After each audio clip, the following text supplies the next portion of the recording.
কি করছেনটা কি আপু আপনি? বাড়ির সবাই দেখলে কি ভাববে খেয়াল আছে? দেখুন আপু, প্লিজ আমাকে ছেড়ে দিন। আমার মান সম্মান নিয়ে এভাবে খেলাধুলা করবেন না। বাবা জানতে পারলে আমাকে মেরে ফেলবে। চুপ, একদম চুপ। আমি কাছে আসলেই তোর বাবা তোকে মেরে ফেলে, তাই না? তোর মান সম্মান চলে যায়। আর অন্যান্য মেয়েরা যখন তোর সাথে ঢলাঢুলি করে তখন খুব ভালো লাগে, খুব মজা পাস, তাই না? তখন বাবাও মারে না, মান সম্মানও যায় না। কী সব যা তা বলছেন আপনি? দেখুন আপু, আপনার এখন মাথা ঠিক নেই। আপনি এখন যান প্লিজ।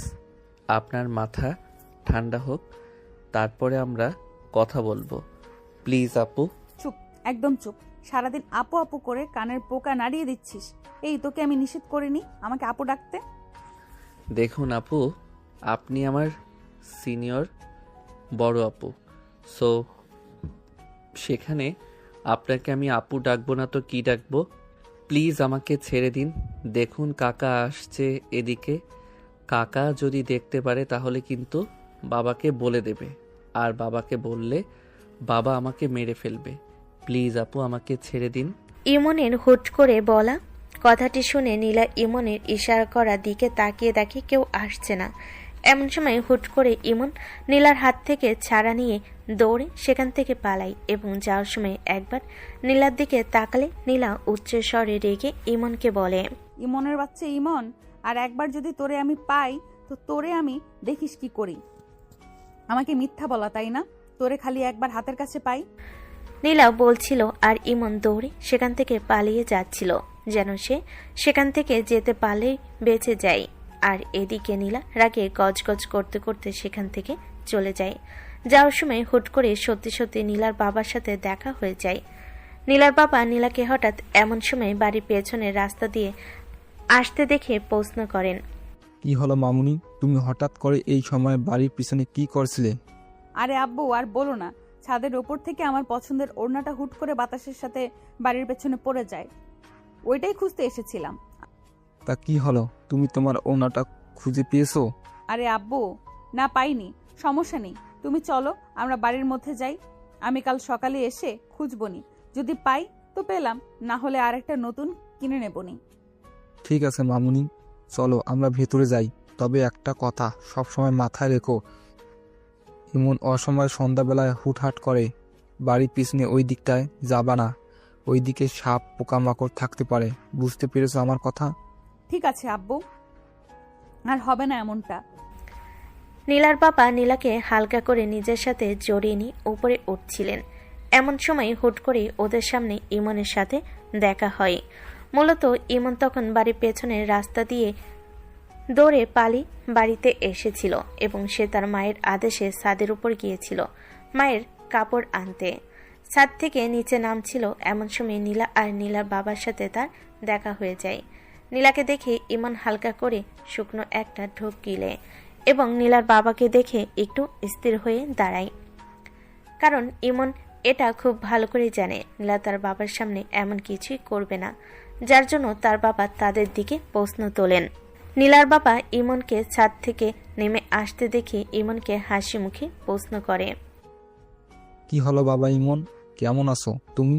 অনেকদিন তোমাকে দেখা যায় না, কোথায় থাকো এখন? বাড়িতে থাকো নাকি? আসসালামু আলাইকুম কাকা। আসলে কাকা সামনে পরীক্ষা, তো এজন্য আর পড়াশোনার চাপে আগের মতো বাইরে ঘুরে বেড়ানো হয় না। বাইরে আড্ডা দেওয়ার সময় পাই না। ওয়ালাইকুম আসসালাম বাবা, এটা ঠিক বলছো। পড়াশোনা আগে, তারপর অন্য কিছু। ঠিক আছে বাবা, ভালো থাকো। পরে এক সময় বাড়িতে এসে এক কাপ চা খেয়ে যেও তোমার কাকিমার হাতে। ঠিক আছে কাকা, অন্য এক সময় আসবো। এখন মা তাড়াতাড়ি যেতে বলেছে। আসছি কাকা আমি। ইমন সেখান থেকে পালাতে পারলেই বাঁচে। কোনো মতে নীলার বাবার থেকে বিদায় নিয়ে সিঁড়ি বেয়ে নিচে নামছিল। এমন সময় হুট করে আবার ঘাট বাঁকিয়ে পেছনে তাকিয়ে দেখে নীলা তার দিকে রাগে কটমট নজরে তাকিয়ে আছে। নীলা তাকানো দেখে ইমন আরেকবার শুকনো একটা ঢোক গিলে দৌড়ে সেখান থেকে পালিয়ে গেল। নীলা তার বাবার সাথে তাদের ফ্ল্যাটে চলে গেল।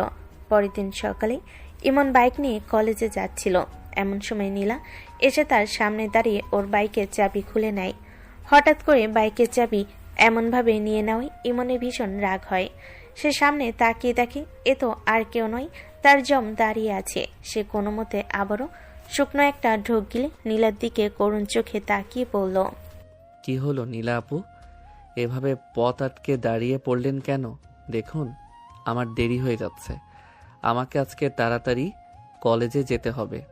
আমার আজকে অনেক ইম্পর্টেন্ট একটা ক্লাস আছে, তাই প্লিজ চাবিটা দিয়ে দিন। তোর কলেজে ক্লাস আছে নাকি আজকে সিনথিয়ার সাথে পার্কে ঘুরতে যাওয়া আছে? কী সব যাতা বলছেন আপনি? দেখুন আজকে আমার কারোর সাথে কোথাও ঘুরতে যাওয়ার কোনো প্ল্যান নেই। আমার আজকে ক্লাস করার প্ল্যান আছে। সামনে আমার পরীক্ষা, বলে যাচ্ছেন কেন আপনি? তুই ক্লাস করতে যাচ্ছিস তো? দেরি হয়ে যাচ্ছে তাই না? আচ্ছা ঠিক আছে চল, আমারও দেরি হয়ে যাচ্ছে। আজকে তুই আমাকে নিয়ে যাবি, আমার অনেক ইম্পর্টেন্ট ক্লাস আছে। এখন যদি আমি রিক্সার জন্য এখানে দাঁড়িয়ে থাকি তাহলে আমার অনেক দেরি হয়ে যাবে, আর আমি দেরি করে যেতে চাচ্ছি না। আজকে আমার কলেজে তাড়াতাড়ি যাওয়াটা বেশি গুরুত্বপূর্ণ। নীলার কথা শুনে ইমনের যেন মাথায় আকাশ ভেঙে পড়ল। সে কি বলবে কিছু ভেবে পাচ্ছিল না। আজকে হঠাৎ নীলা ইমনের সাথে কলেজ যেতে চাইছে কেন?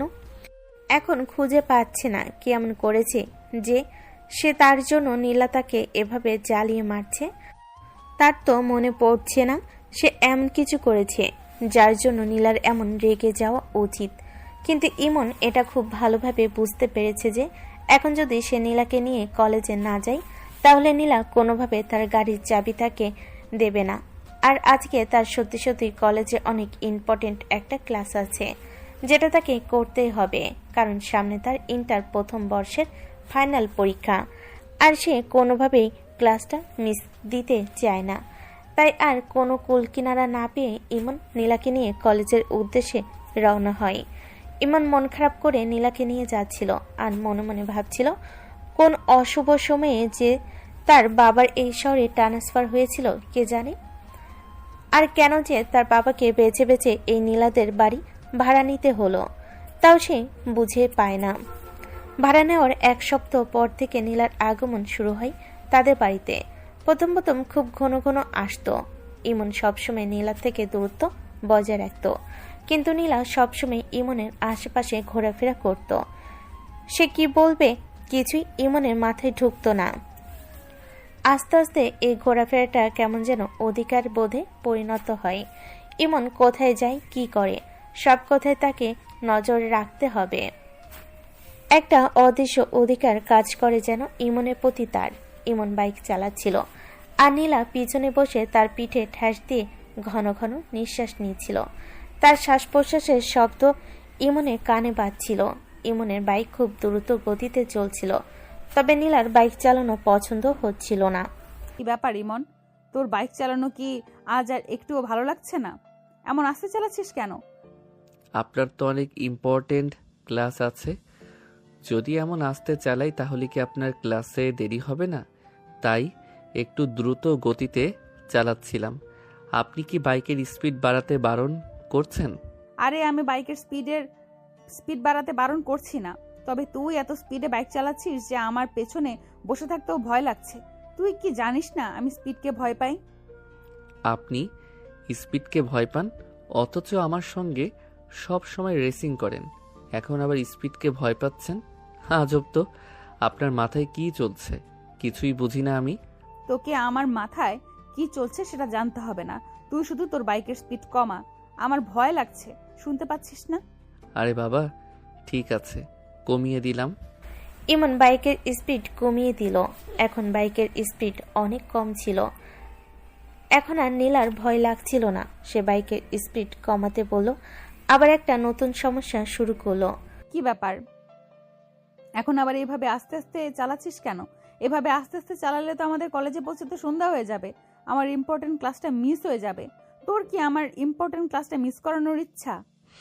আজব তো, আপনি একবার বলছেন স্পিড কমাতে, একবার বলছেন স্পিড বাড়াতে। আপনার মাথায় কি চলছে কিছুই আমি বুঝতে পারছি না। আমার মাথায় কি চলছে সেটা জানতে হবে না তোকে। তুই শুধু বাইকটা মিডিয়াম স্পিডে চালা, যেন আমাদের কলেজেও যেতে পারি, আবার আমার ভয়ও না লাগে। আমার কপাল। আচ্ছা ঠিক আছে। ইমন বাইকের স্পিড আরেকটু বাড়িয়ে দিল। নীলা এবার সন্তুষ্ট হয়ে বলল, এবার ঠিক আছে, এখন চল। ইমন আর নীলার কলেজ এক না হলেও তাদের পথটা এক ছিল, যার কারণে দুজনেই একই পথে যাচ্ছিল। ইমনের কলেজ আগে, তারপর নীলার কলেজ। ইমন তার কলেজের কাছাকাছি চলে এসেছিল। ইমন বাইক থামিয়ে নীলার দিকে তাকিয়ে বলল, এই তো আপনার কলেজ চলে এসেছে, এখন আপনি নামুন। আমার কলেজ এসেছে? আচ্ছা তাহলে তুই আমার সাথে ভেতরে চল, আমাকে আমার ক্লাসরুমে পৌঁছে দিয়ে আসবি। আজব তো, আমি কেন আপনার ক্লাসরুমে আপনাকে পৌঁছে দেব? আপনি একা যেতে পারছেন না? দেখুন আমারও ক্লাস আছে, আমার দেরি হচ্ছে। আরে বাবা, শুধু তো একবার পৌঁছে দিবি, তাতে কি হবে? আমার ক্লাসরুমটা অনেক ভেতরে, একা যেতে ইচ্ছে করছে না। না, আমি আপনাকে ক্লাসরুমে পৌঁছে দিতে পারবো না, আমার ক্লাস আছে, আপনি নিজে যান। আমাকে পৌঁছে দিতে পারবি না? ঠিক আছে, তাহলে তোর বাইকের চাবিটা দে, আমি এটা আমার সাথে নিয়ে যাব। তুই ক্লাস শেষ করে আমার কাছ থেকে চাবি নিয়ে যাবি। কি বলছেন আপনি? আপনি আমার বাইকের চাবি নিয়ে যাবেন? আর আমি কি দিয়ে বাড়িতে যাব? সেটা তুই জানিস, তুই আমাকে পৌঁছে দিলেই তো আর এই সমস্যাটা হবে না। দেখ, আমি একটাও ক্লাস মিস করতে চাই না। তোর ক্লাসে যদি একটু দেরি হয় তাতে কিছুই হবে না। আমার ক্লাস শেষ হতে প্রায় দুপুর হয়ে যাবে, তখন আমি আপনার ক্লাস শেষে আপনার জন্য অপেক্ষা করব।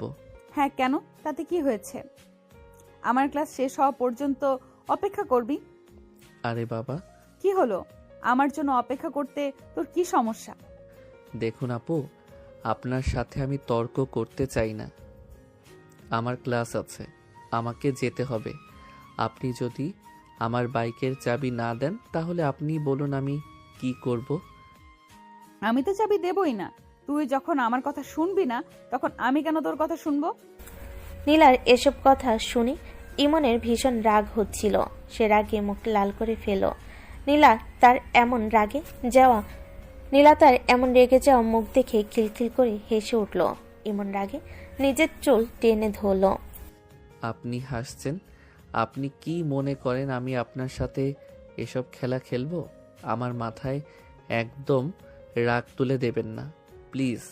চাবিটা দিন, আমাকে যেতে হবে। আমি চাবি দেব যদি তুই আমাকে আমার ক্লাসরুমে পৌঁছে দিয়ে আসিস। ইমন আর কোনো কথা না বলে নীলাকে বাইক থেকে নামিয়ে তার হাত ধরে টেনে নিজের কলেজের দিকে নিয়ে যাচ্ছিল। এই কি করছিস? কোথায় নিয়ে যাচ্ছিস আমাকে? এই দিকে না, আমার কলেজ ওই দিকে। তুই আমার হাতটা ছাড়। কি করছিস? চুপ, একদম চুপ। আর একটাও কথা বলবেন না। আপনার ক্লাসরুমে পৌঁছানোর ইচ্ছা, তাই না? চলুন, আজকে আমি আপনাকে এমন ক্লাসে ঢুকিয়ে দেব যে আপনি আর কোনোদিন কলেজ আসতে চাইবেন না। কি বলছিস এসব? তুই আমার সাথে এমন করছিস কেন? এই আমার হাতটা ছাড়। নীলা কোনো মতে নিজের হাতটা ছাড়িয়ে নিল আর পিছনে ফিরে নীলার দিকে রেগে তাকালো ইমন। ইমনের চোখে জল দেখে নীলা কিছু বলতে যাচ্ছিল, কিন্তু তার বলার আগে ইমন বলে উঠল, আমি আপনাকে সম্মান করি কারণ আপনি আমার সিনিয়র। আমি আপনাকে ভয়ও পাই না, সম্মান করি। আপনি এই সম্মানের মর্যাদা রাখলেন না, বারবার আমাকে অপমান করছেন, সবার সামনে আমাকে ছোট করছেন। আমি এসব আর সহ্য করতে পারছি না। আপনি এমন কেন এমন করেন আমার সাথে? তুই রেগে যাচ্ছিস কেন? আমি তো তোর সাথে একটু মজা করছিলাম। মজা? আমার জীবন নিয়ে আপনি মজা করছেন? আমার পরীক্ষার ঠিক আগে আপনি আমার ক্লাস নষ্ট করছেন। আপনি আর একবারও আমার কলেজে এসে আমাকে জ্বালাবেন না। নীলা আর কিছু বলার সুযোগ পেল না। ইমন রাগ দেখিয়ে তার বাইকের চাবিটা নিয়ে দ্রুত গতিতে বাইক চালিয়ে নিজের কলেজের দিকে রওনা হলো। নীলা ইমনের চলে যাওয়ার দিকে তাকিয়ে থাকলো। নীলা রাগে গজগজ করতে করতে ইমনের চলে যাওয়ার দিকে তাকিয়ে রইল। ইমন যখন তার হাত ধরে টেনে নিয়ে যাচ্ছিল তখন তার রাগ লাগলো।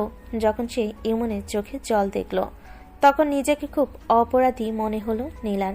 সে নিজেও জানে ইমনের সাথে সে যা করছে তা ঠিক নয়, কিন্তু কেন যেন সে ইমনের থেকে দূরে থাকতে পারে না। আজকে তার কোনো ইম্পর্টেন্ট ক্লাস ছিল না, তবু সে মিথ্যা বলে ইমনের সাথে কলেজে যাচ্ছিল। কারণ ইমনের সঙ্গে সময় কাটানোর একটা সুযোগ সে হাতছাড়া করতে চায়নি। কিন্তু সামান্য একটা চাবি নিয়ে ইমন এত রাগ করবে সেটা সে ভাবেনি। নীলা নিজের কলেজের গেটে এসে বাইক চালিয়ে যাওয়া ইমনের দিকে তাকিয়ে রইল। কিছুটা সময় দাঁড়িয়ে থাকার পর নীলা একটা দীর্ঘশ্বাস ফেল, তারপর নিজের কলেজের দিকে হাঁটা শুরু করলো। ক্লাসে মন বসাতে পারছিল না নীলা। সারাক্ষণ ইমনের রাগের মুখটা তার চোখের সামনে ভেসে উঠছিল। বারবার নিজেকে অপরাধী মনে হচ্ছিল তার। ক্লাস শেষে নীলা আর দেরি করলো না, দ্রুত কলেজ থেকে বের হয়ে একটা রিক্সা নিল। রিক্সা করে সে সোজা ইমনের কলেজের সামনে গিয়ে দাঁড়ালো। এদিকে ইমনের কলেজ শেষ হতে তখনও অনেক বাকি।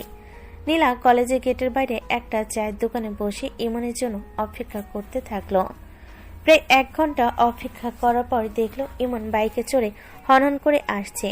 দেখে মনে হলো তার ক্লাস তাড়াতাড়ি শেষ হয়েছে বা ক্লাস মিস করে চলে আসছে। ইমন বাইকটা নিয়ে রিক্সার পাশ দিয়ে দ্রুত চলে যেতে চাইলে নীলা তাকে থামিয়ে দিল। এই ইমন, কোথায় যাচ্ছিস? দাঁড়া। আপনি এখানে কি করছেন? তোর জন্য অপেক্ষা করছি, চল আমার সাথে। আপনার সাথে আমি কেন যাব? আমার ক্লাস শেষ হয়নি, আমি ক্লাস মিস করে চলে এসেছি। কারণ আপনার সাথে আমার একটা মিনিটও দেখা করার ইচ্ছা নেই। আর আমার আজ কোনো ক্লাস নেই, সামনে আমার পরীক্ষা। আমাকে এখন বাড়িতে গিয়ে পড়তে হবে। ঠিক আছে, চল, আমরা দুজনেই এখন বাড়িতে যাব। চল, আর তর্ক করিস না। আপনার সাথে আমার কোনো কথা নেই। আর আপনার বাইকের চাবি আপনি রেখে দিন, আমি অন্য রিক্সা করে বাড়িতে যাব। আরে বাবা, রাগ করিস না। শোন, আমি তো তোর সাথে একটু মজা করছিলাম। মজা? আপনি কি জানেন আপনার এই মজাতে আমার কত বড় ক্ষতি হলো? আমার আজকের সবচেয়ে গুরুত্বপূর্ণ ক্লাসটা আমি মিস করে আসলাম। আমি জানি, তুই রাগ করিস না।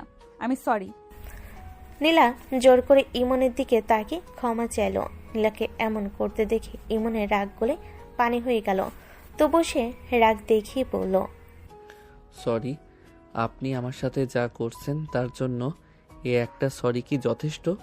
ঠিক আছে, কি করলে তোর রাগ কমবে বল, আমি তাই করব।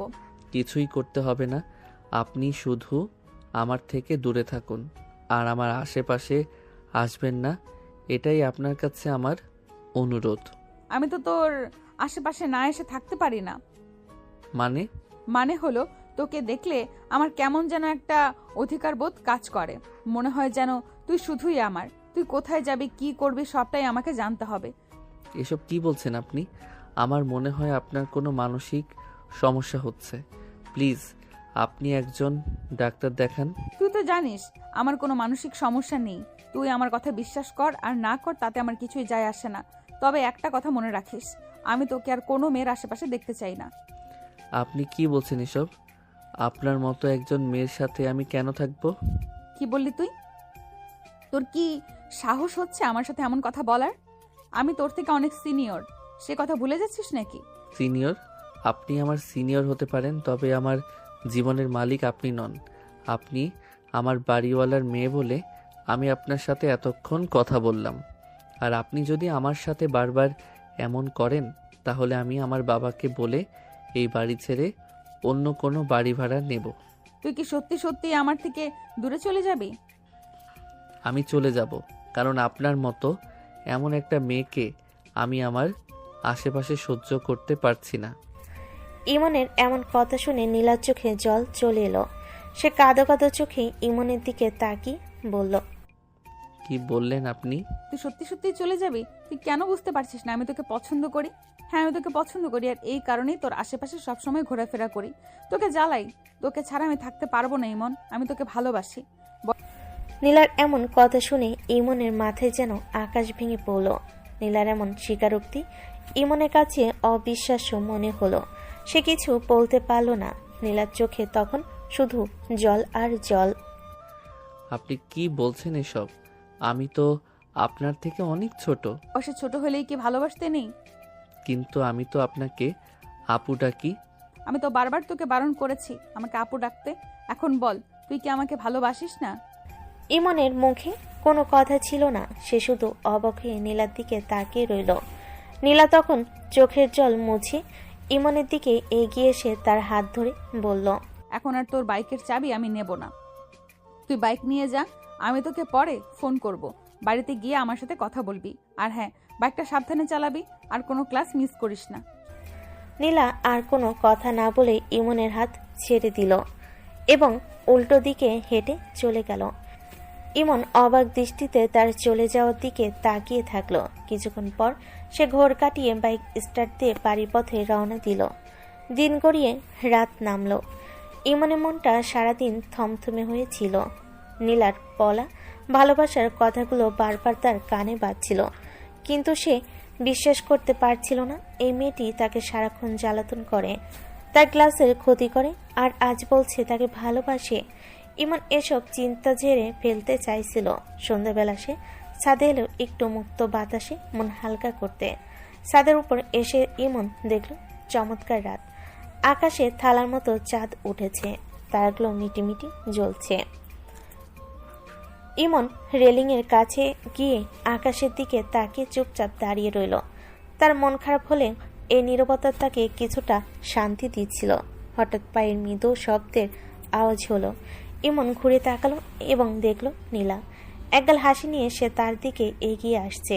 নীলাকে দেখে ইমনের মনের ভেতর জমে থাকায় বিরক্তি আর রাগ আবার জেগে উঠল। কি ব্যাপার ইমন, একা একা এখানে দাঁড়িয়ে কি ভাবছিস? আর এত সুন্দর চাঁদ উঠেছে, দেখছিস না? ইমন কোনো উত্তর না দিয়ে আবার আকাশের দিকে মনোযোগ দিল। সে নীলার উপস্থিতি সম্পূর্ণ এড়িয়ে যেতে চাইল। কি হলো, কথা বলছিস না কেন? সকালের কথা নিয়ে এখনো রাগ করে আছিস? আমি তো বললাম আমি সরি। চল না ওসব ভুলে যাই। দেখ কত সুন্দর রাত, চল দুজন মিলে চাঁদ দেখি। দেখুন আপু, আপনার সাথে আমার কোনো কথা বলার ইচ্ছা নেই। আপনি দয়া করে আমার থেকে দূরে থাকুন। আমি একটু শান্তিতে একা থাকতে চাই। দূরে থাকবো কেন? আমি তোর থেকে দূরে থাকতে পারি না। তুই কি বুঝতে পারছিস না আমি তোকে কতটা ভালোবাসি? তুই আমার জীবনে আসার পর থেকে সবকিছু যেন কেমন বদলে গেছে। আমি সব সময় তোর কথা ভাবি। ব্যাস, অনেক হয়েছে। এসব নাটক বন্ধ করুন তো। আপনি ভালোবাসেন না অন্য কিছু করেন, সেটা আমার জানার কোনো দরকার নেই। আর শুনুন, আপনার এই ভালোবাসা, অধিকার বোধ, এসবের কোনো মূল্য আমার কাছে নেই। আপনি আমার সিনিয়র, আমার বাড়িওয়ালার মেয়ে, সেই হিসেবে আমি আপনাকে সম্মান করতে রাজি আছি, কিন্তু এর বেশি কিছু নয়। কেন বুঝতে পারছিস না? তুই সত্যি আমার প্রতি কোনো আকর্ষণ অনুভব করিস না? অন্তত একবার আমার চোখের দিকে তাকিয়ে বল তুই আমাকে ভালোবাসিস না। আপনি আমার কাছাকাছি আসার চেষ্টা করবেন না। আপনার এসব আচরণ দেখলে আমার ঘৃণা হয়। আপনি কেন বারবার ভুলে যাচ্ছেন আপনি আমার থেকে অনেক বড়? আপনি একজন সিনিয়র, আর আমি আপনার চোখে একটা বাচ্চা ছেলে মাত্র। আপনার মতো একজন অভিজ্ঞ মেয়ের সাথে আমি কেন সম্পর্কে জড়াবো? আমি কেন আপনার ভালোবাসার খেলার পুতুল হব? কি বললি তুই? অভিজ্ঞ মেয়ে, খেলার পুতুল? তোর মুখে এমন কথা! আমি তোর চেয়ে বড় বলে তুই আমাকে অপমান করছিস? আমার ভালোবাসাটাকে তুই নাটক বলছিস? হ্যাঁ, আপনার মতো মেয়েরা এর থেকে বেশি কী বা হতে পারে? বয়স হয়ে গেছে, এখন হয়তো একটা খেলার সাথী খুঁজছেন, আর আপনার চোখের সামনে আমি সহজলভ্য, তাই বুঝি আমাকে জ্বালাতন করছেন। আপনার এসব কথা শুনলে হাসি পায়। আপনি আমার সিনিয়র হতে পারেন, কিন্তু আমার চোখে আপনি স্রেফ একজন। ইমনের শেষ না হওয়া কথাটি যেন তীরের ফলার মতো নীলার বুকে গিয়ে বিঁধল। তার মুখটা ফ্যাকাশে হয়ে গেল। নীলা বুঝতে পারছিল ইমন তাকে কি বলতে চেয়েছে। সে তার ভালোবাসার কথা না শুনে তাকে অসম্মান করেছে। তার চোখে জল ভরে উঠল। আমি কখনো ভাবিনি তুই আমার সম্পর্কে এমনটা ভাবিস। আমি তোর ভালোবাসা চেয়েছিলাম, আর তুই আমাকে এতটা জঘন্য কথা বললি। আপনি যা ভাবুন, আমার কিছু যায় আসে না। আমার কাছে আপনার জন্য কোনো অনুভূতি নেই, ভবিষ্যতেও থাকবে না। আপনার উচিত একজন আপনার সমবয়সী বা আপনার চেয়েও বড় কাউকে খুঁজে নেওয়া, যার সাথে আপনি আপনার ভালোবাসার খেলা খেলতে পারবেন। আমাকে একা থাকতে দিন, আমার সামনে পরীক্ষা। আপনার এসব অপ্রয়োজনীয় নাটক দেখার সময় আমার নেই। ইমনের প্রতিটি শব্দ যেন নীলার হৃদয়ে আঘাত হানছিল। তার চোখ দিয়ে অনবরত জল গড়িয়ে পড়ছিল। সে এক মুহূর্ত সেখানে দাঁড়ালো না। অপমান আর গভীর দুঃখ নিয়ে সে মাথা নিচু করে সেখান থেকে দ্রুত হেঁটে ফ্ল্যাটের সিঁড়ি দিয়ে নিচে নেমে গেল। তার কান্নার শব্দটুকু চাপা পড়ল না ইমনের কানে। ইমন দেখল নীলা দ্রুত নিচে নেমে গেল। তার চলে যাওয়ার দিকে সে তাকিয়ে রইল।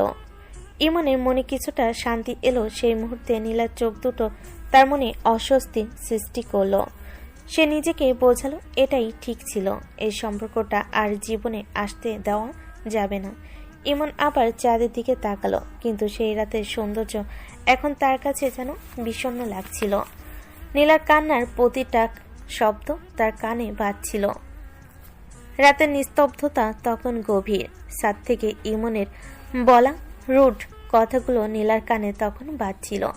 অভিজ্ঞ মেয়ে, খেলার পুতুল, অপ্রয়োজনীয় নাটক, প্রতিটি শব্দ যেন তাকে ছিন্নভিন্ন করে দিচ্ছিল। নিজের ফ্ল্যাটে ফিরে এসে নীলা দরজার কাছে মেঝেতে বসে পড়ল। তার চোখ দিয়ে অনবরত জল ঝরছিল। তার সারা জীবনের অহংকার, তার আত্মসম্মান সবকিছু যেন এক নিমিষে ভেঙে গুড়িয়ে দিল। আমি ওকে এত ভালোবাসি আর ও আমাকে এসব বলল? ও কি ভাবলো আমি ওর সঙ্গে সত্যি সত্যি খেলা করছিলাম? একটা মেয়ে এতটা সহজে নিজের ভালোবাসা স্বীকার করে, তাকেও এভাবে অসম্মান করলো।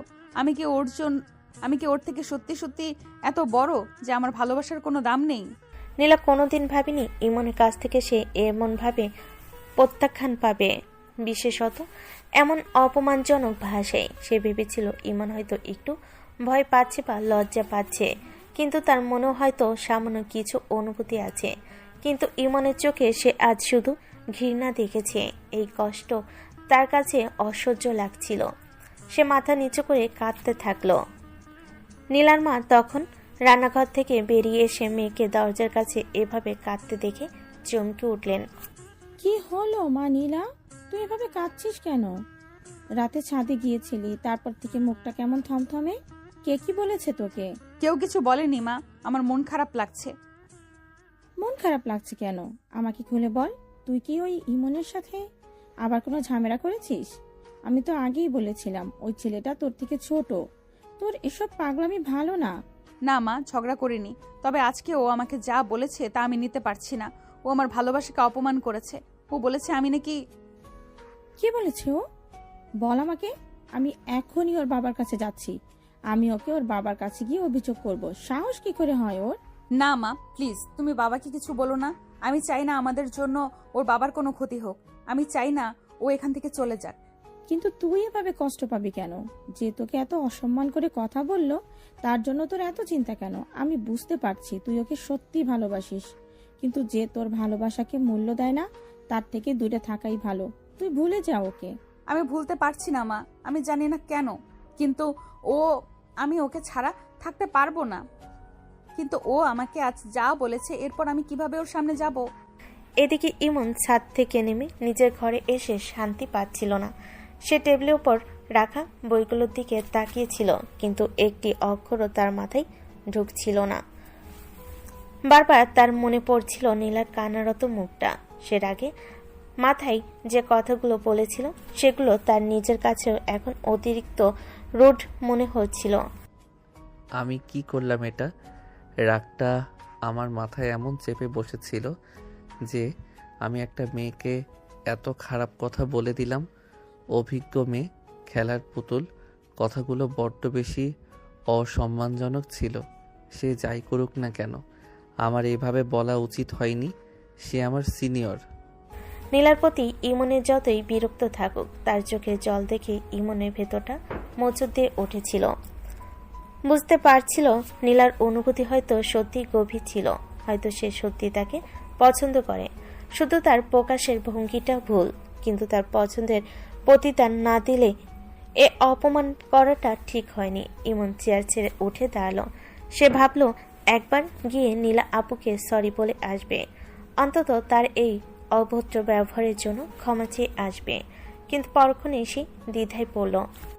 এখন যদি আমি যাই, সে হয়তো ভাববে আমি দুর্বল হয়ে গেছি। সে আবার আমার কাছাকাছি আসার চেষ্টা করবে। আর একবার যদি আমি তাকে প্রশ্রয় দেই, তবে হয়তো আমার পড়াশোনা, আমার জীবন সব কিছুই ওর জন্য নষ্ট হয়ে যাবে। আমাকে শক্ত থাকতে হবে। কিন্তু ইমনের বিবেক তাকে অস্থির করে তুলল। নীলা আপুর কান্না তার কানে বাজতেই থাকলো। না, এভাবে হয় না। আমি মানুষ, অমানুষ নই। সে যদি আমাকে ভালোবাসার কথা নাও বলতো, তবুও আমার এভাবে অপমান করা ঠিক হয়নি। কাল সকালে তার সাথে দেখা হলে একবার ক্ষমা চেয়ে নেব। শুধু আজকের ব্যবহারের জন্য। এর বেশি কিছু নয়, দূরত্ব বজায় রাখবো, কিন্তু সম্মানটা যেন বজায় থাকে। ইমন বিছানায় শুয়ে পড়ল, কিন্তু ঘুম আসছিল না। নীলার কান্নার প্রতিধ্বনি আর তার নিজের বলা কটু কথাগুলো মিলে এক মিশ্র অনুশোচনা তার মনে আলোড়ন সৃষ্টি করছিল। সে জানতো না এই ঘটনার পর নীলা এখন তার সাথে কেমন ব্যবহার করবে। সে শুধু চাইছিল নীলা যেন শান্তিতে থাকে এবং তার বলা কথাগুলোর প্রভাব যেন তার জীবনে বেশি না পড়ে। পরের দিন সকালটা কেমন হবে তা ভেবে ইমনে ঘুম আসছিল না। একদিকে তার রাগ, অন্যদিকে অনুশোচনা, আর মাঝখানে দাঁড়িয়ে আছে নীলার নিঃশর্ত ভালোবাসা। সেই রাতে তিক্ত ঘটনার পর সূর্য আবার উঠল, কিন্তু ইমনের মন থেকে সেই রাতের অস্বস্তি দূর হলো না। তার মনে অনুশোচনা দানা। নীলা আপুর সাথে দেখা করে কাল রাতের অভদ্র ব্যবহারের জন্য শুধু সরি বলবে, এর বেশি কিছু নয়। সকালে নাস্তা করতে গিয়েও ইমনের মন টিকল না। সে ঘড়ি দেখল, এমন সময় নীলা আপু হয়তো তার ফ্ল্যাটের বারান্দায় বা ছাদে থাকবে। ইমন দ্রুত পেয়ে সিঁড়ি বেয়ে নীলাদের ফ্ল্যাটের দরজায় গিয়ে দাঁড়ালো। দরজায় মৃদু নক করতে নীলার মা এসে দরজা খুললেন। নীলার মাকে দেখেই ইমনের বুকের ভেতরটা ধড়াস করে উঠল। গতকাল রাতে নীলার কান্নার কারণ যে সে, এটা নীলার মা জেনেও যেতে পারেন। আসসালামু আলাইকুম কাকিমা, কেমন আছেন? মুখের হাসিটা স্বাভাবিক রাখার চেষ্টা করলো, কিন্তু তার চোখে ছিল শুকনো এবং শীতল। ওয়ালাইকুম আসসালাম বাবা। হ্যাঁ, ভালো আছি। তুমি কেমন আছো? কিছু দরকার ছিল? না কাকিমা, আসলে আসলে নীলা আপু কি আছেন? মানে একটু দরকার ছিল। নীলা এখন বাড়িতে নেই। বাড়িতে নেই? এই সকালে কোথায় গিয়েছেন কাকিমা? কলেজে? না, কলেজও যায়নি। ও কদিনের জন্য বাইরে গিয়েছে। বাইরে গিয়েছেন মানে কোথায় হঠাৎ করে? হ্যাঁ, হঠাৎ করেই গিয়েছে। ওর এক মামার বাড়ি আছে, সেখানে গিয়েছে। কিছুদিনের মধ্যেই ফিরে আসবে। নীলার মার চোখের দিকে তাকানোর সাহস করলো, কিন্তু কাকিমা চোখ সরিয়ে নিলেন। আমি তো জানতাম না। কবে গেলেন? সকালে? কাল রাতেই ও চলে গেছে। আর শোনো বাবা, ও যাওয়ার আগে আমাকে কড়াভাবে বলে গেছে যেন ওর খবর কাউকে না জানাই, বিশেষ করে আমাকে। তাই তো কাকিমা?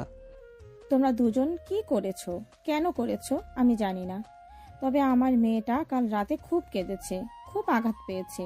ও এখন একটু একা থাকতে চেয়েছে, তাই আমি কিছু বলতে পারবো না। তুমি কিছু মনে করো না বাবা। নীলার মায়ের কথা শুনে ইমনের অনুশোচনার বহুগুণ বেড়ে গেল। তার মনে হলো তার রুড কথাগুলো নীলাকে এতটাই কষ্ট দিয়েছে যে সে বাড়ি ছেড়ে চলে যেতে বাধ্য হয়েছে। কাকিমা, আমি আসলে কাল রাতে রাগের মাথায় কিছু কথা বলে ফেলেছিলাম। আমি খুবই দুঃখিত। আমি শুধু একবার জানতে চাইছি ও কখন ফিরবে। ওর সাথে আমার একটু কথা বলা দরকার। বাবা, নীলা যখন ফিরবে তখন ফিরবে। এর আগে আমি তোমাকে কিচ্ছুই বলতে পারবো না।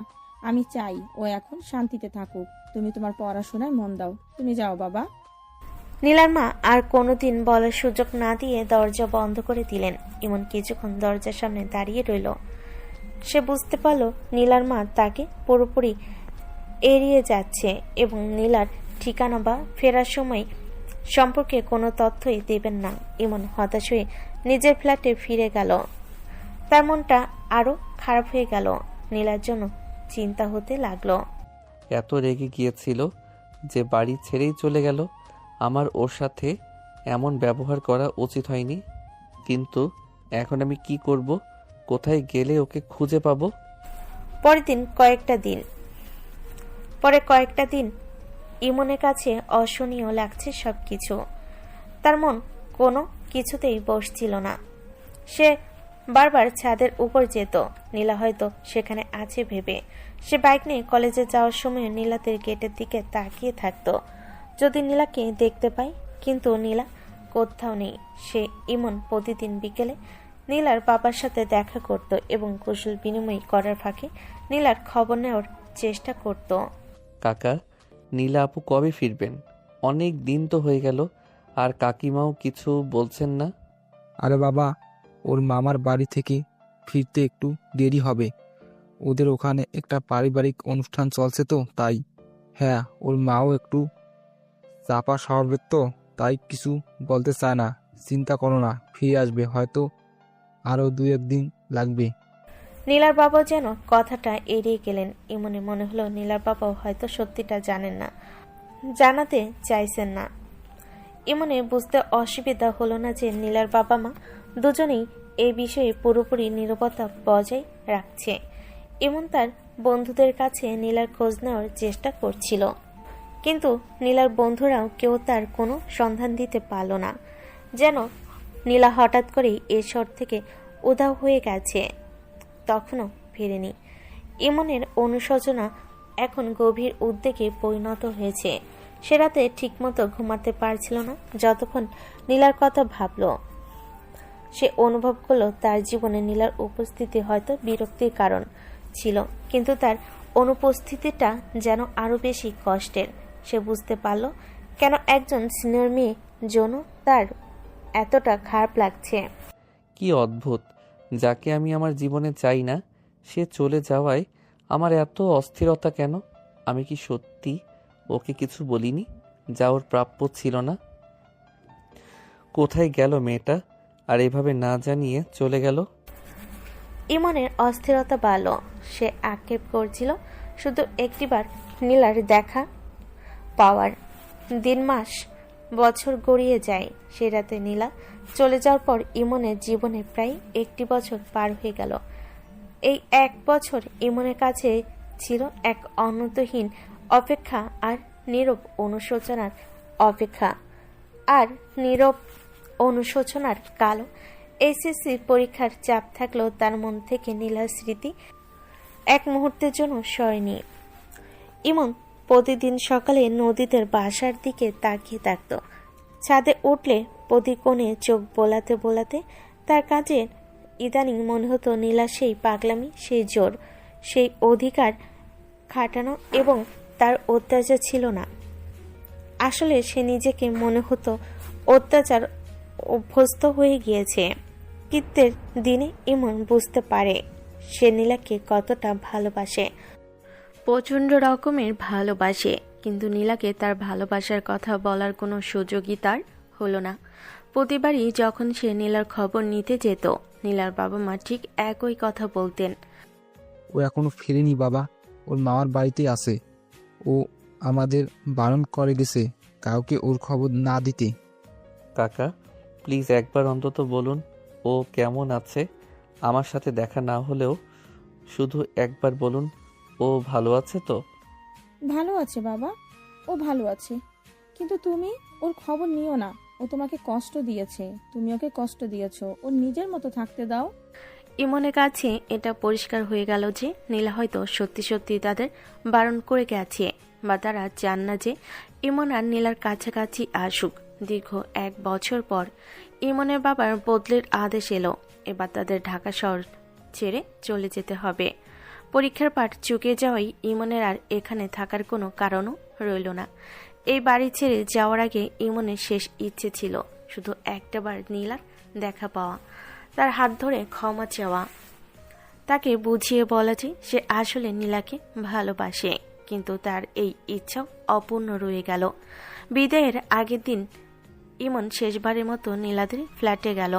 তার চোখে ছিল বিদায়ের বেদনা আর অপূর্ণ ভালোবাসার কষ্ট। কাকা কাকিমা, আজ আমাদের বিদায়, আমাদের বদলি হয়ে গেছে। আমরা কাল ঢাকা চলে যাচ্ছি। সে কি বাবা, এত তাড়াতাড়ি চলে যাচ্ছ? আমরা তো জানতেও পারিনি। আমরা তো জানতেও পারিনি। এসো, ভেতরে এসো। খুব মন খারাপ হচ্ছে শুনে। ইমন ভেতরে প্রবেশ করলো। বিদায়ের ফর্মালিটি মিটছিল, কিন্তু ইমনের মন খুঁজছিল শুধু একটি মুখ। কাকা, যাওয়ার আগে আমি শেষবারের মতো একবার নীলাপুর খবর জানতে চাই। আমার কাকিমাকেও একবার জিজ্ঞেস করুন। আপনারা কি কোনোভাবেই ওর ফোন নম্বর বা ঠিকানা আমাকে দিতে পারেন না? আমার সত্যি তার সাথে একবার কথা বলা দরকার। বাবা ইমন, আমরা জানি তুমি কেন ওর খোঁজ নিচ্ছ, তুমি কেন ক্ষমা চাইতে চাইছো, কিন্তু বিশ্বাস করো, নীলা আমাদের কড়াভাবে নিষেধ করে দিয়েছে। ও বলেছে যদি আমরা তোমার কাছে ওর খবর জানাই তবে ও আর কোনো দিন এ বাড়িতে ফিরবে না। আমরা বাবা মা হয়ে সেটা করতে পারি না। কাকিমা, আমি জানি না আপনাদের কি হয়েছে।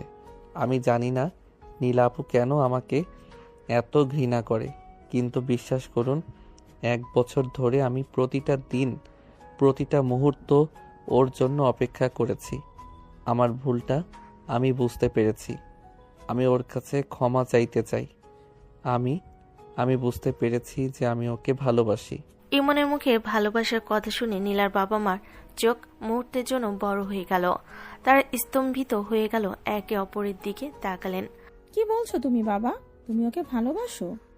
হ্যাঁ কাকিমা, যেই দিন ও অভিমান করে চলে গেল, তারপর থেকেই আমি বুঝতে পেরেছি ওর সেই পাগলামি, সেই শাসন সবই আমার কাছে আজ শুধু ভালোবাসা মনে হয়। কিন্তু আমি আর একটাবারও ওকে দেখতে পেলাম না, ক্ষমা চাওয়ারও সুযোগ পেলাম না। বাবা, তুমি চলে যাচ্ছ। তোমার জীবনটা এখন বড়। তোমার একটা ভালো কেরিয়ার গড়তে হবে। নীলা এখন নিজের মতো আছে। তুমি তাকে ভুলে যাও। ভুলে যাও এই 1 বছর তিক্ততা। ভুলে যেতে চাইলেও পারবো না কাকা। যদি কোনোদিন ও ফিরে আসে, তখন ওকে বলবেন ইমন ওর কাছে ক্ষমা চেয়েছে, আর বলবেন ইমন সারা জীবন ওর অপেক্ষায় থাকবে। আর কোনো কথা না বাড়িয়ে ইমন প্রণাম করে মাথা নিচু করে বিদায় নিল। নীলার বাবা মা নীরবে দাঁড়িয়ে ইমনের চলে যাওয়া দেখলেন। ইমন সেই বাড়ি থেকে বের হলো একরাশ অপূর্ণতা নিয়ে। সে তার বাবার গাড়িতে উঠে বসল। বাইকটা তখনও সেখানে, তবে তা আজ নীলাকে কোথাও পৌঁছে দিতে পারল না। জানালার কাছ দিয়ে সে শেষবারের মতো নীলাদের ফ্ল্যাটের দিকে তাকালো। সেই বারান্দা, সেই ছাদ, সব যেন শূন্য। ইমনের গাড়ি ঢাকা শহরের উদ্দেশ্যে রওনা হলো। পেছনে পড়ে রইল তার শৈশবের শহর আর 1 বছরের সেই নীরব অপেক্ষার গল্প। ইমনের মনে তখন শুধু একটাই প্রশ্ন, নীলা কোথায়? সে কি সত্যি তাকে ভুলে থাকতে চেয়েছিল, নাকি তার আঘাত এত গভীর ছিল যে সে আর কখনোই ফিরবে না? তবে কি ইমন আর কখনোই নীলার দেখা পাবে না?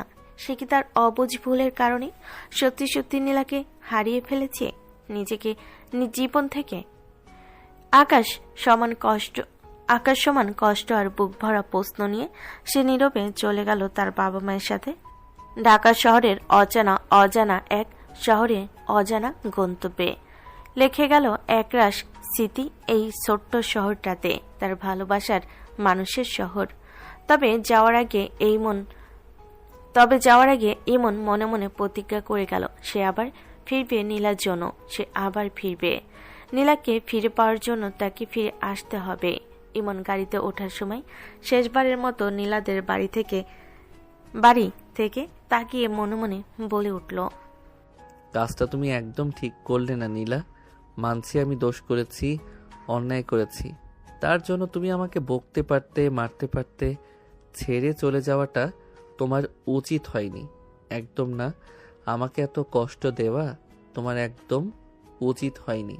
আমি সত্যি এতটা কষ্ট ডিজার্ভ করতাম না, কিন্তু তারপরও তুমি দিয়েছ।